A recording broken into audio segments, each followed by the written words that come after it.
নমস্কার, কেমন আছেন সবাই? শেয়ার গৃহকোণে আপনাদের সকলকে স্বাগত জানাই। শনিবার ভোরের থেকেই হচ্ছে বৃষ্টি। সকালবেলা ঘুম থেকে উঠেই দেখি বাড়ির এই অবস্থা। দেখে মনটা তো ভীষণভাবে খারাপ হয়ে গেল। বাড়িতে ছোট করে একটা পুজো করব, আর সকাল থেকে যদি এই রকম বৃষ্টি হয়, চ্যাপা উঠোনটা জলে এরকম অবস্থা। তারপর 11টার দিকে ঠাকুরের অশেষ কৃপায় একটু বৃষ্টিটা কমে গেল। তারপর আমি সব কিছু ধীরে ধীরে তৈরি করতে শুরু করলাম জোগাড়যন্ত্রী। আর নিচে কিছুই রাখতে পারছিলাম না, প্রচুর এখানে বালি মাটি আর জল তবুও উঠছিল।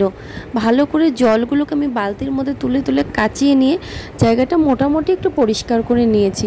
আর যেহেতু এখানে বারের পুজো, নারায়ণ পুজো হবে, তাই জন্য কিন্তু এটা ঘরেও করা যাবে না, পুজোটা এটা বাইরেই করতে হবে।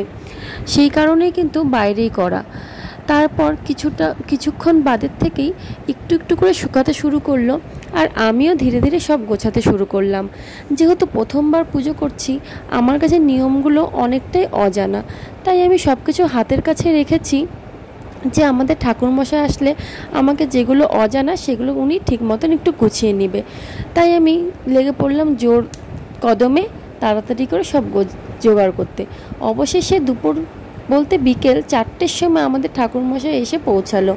ওনার আরও অনেকগুলো বাড়িতে পূজা ছিল, তাই একটুখানি লেট হলো। আর ঠাকুরমশাইয়ের কোনো দোষ নেই, এতগুলো বাড়ির পূজা উনিই বা কী করবে। তারপর উনি আসার সঙ্গে সঙ্গে সব কিছু আমাকে দেখিয়ে দিল। আমি ওনার কথা মতন সঙ্গে সঙ্গে সব কিছু ওনার সামনে রেডি করে রাখলাম। তারপর প্রথমেই আমরা নারায়ণ পূজাটা করব, মানে উনি সাজেস্ট করেছেন, সেই কারণেই উনি এখানে বলল আগে নারায়ণ পূজা হবে, তারপর বারের পুজো। এটাই হয়তো সব জায়গায় হয়। তো এখানে বারের পুজোর জন্য যে নীল কাপড় দিয়ে সব রেডি করা হয়েছে, আর ওখানে নারায়ণ পূজার জন্য। তাই উনি যেভাবে বলছিল আমি কিন্তু সেইভাবেই সব করছিলাম। তারপর উনি পূজাতে বসে পড়লেন, এবং আমরা ওনার সাথে ওখানেই বসেছি। আমি আর আমার শাশুড়ি মা দুজনেই কিন্তু উপোস ছিলাম, তাই দুজনেই অঞ্জলি দিয়ে দিলাম। আর আমার বাড়িতে আমার 2 ননদ এসেছিল, আমার পিসি শাশুড়ি, আমাদের পাশের বাড়ির 2-4জন কাকিমা এবং একটা দিদিও ছিল। ওরা আমাদের পুজোর সময় ছিল এবং সব কিছু দেখিয়ে দিয়েছিল। যেহেতু এটা আমি ফার্স্ট টাইম করছি, আমার অনেক কিছু অজানা ছিল। আমার ননদরা সেদিন সকালেই এসেছে। আমার বড় ননদ আমার কাজে সব সময় বরাবরের জন্য অনেক হেল্প করে, কিন্তু এই বছরও শাশুড়ি মা মারা গিয়েছে জন্য ও পুজোর সেরকম হেল্প করতে পারেনি।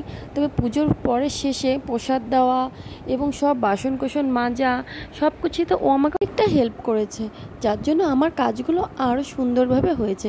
নারায়ণ পুজোর শেষে এই যে আমাদের বাড়ির পুজোরও কিন্তু অঞ্জলি হয়ে গেল। তারপর এই যে আরতি দিচ্ছি, এটা যেহেতু ঘরে ঢোকানো যাবে না, তাই বাইরে থেকেই সবাইকে দিচ্ছিলাম। আর পূজা আমার ভিডিও করছে। পূজা মানে আমার ননদের মেয়ে, ভাগ্নি হয়। ও ইচ্ছা করে করে আমার সামনে বারবার ক্যামেরাটা নিয়ে আসছে।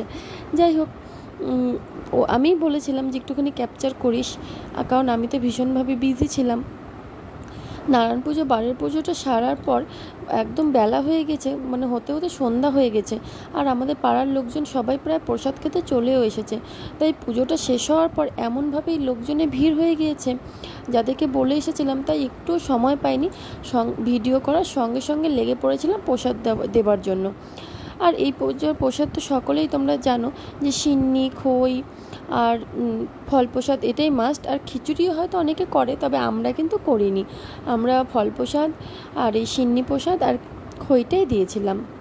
খইটা যদিও কোনো প্রসাদ নয়, তবুও সেটাই মানে সঙ্গে খাওয়ার জন্য ব্যবহার করেছিলাম।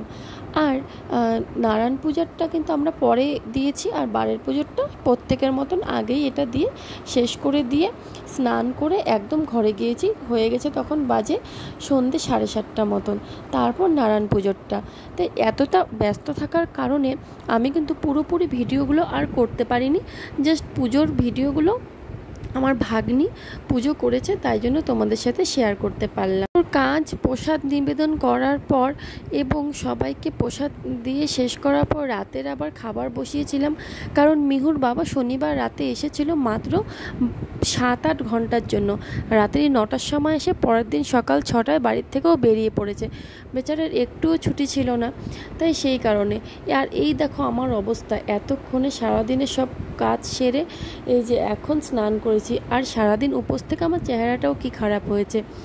আর দিনটি কেটেছিল খুবই ভালো, সকলের সাথে খুব আনন্দ করে। আর আমার ব্লগটি যদি তোমাদের ভালো লেগে থাকে অবশ্যই লাইক কমেন্ট শেয়ার করে দিবে। আর এই পুজোর দিনের ভিডিওটি তোমাদের স্পেশালি কেমন লাগলো সেটা কিন্তু একটা কমেন্ট করে জানাবে। আশায় থাকবো তোমাদের কমেন্টে। ভালো থাকবে, সুস্থ থাকবে, সাবধানে থাকবে, টাটা।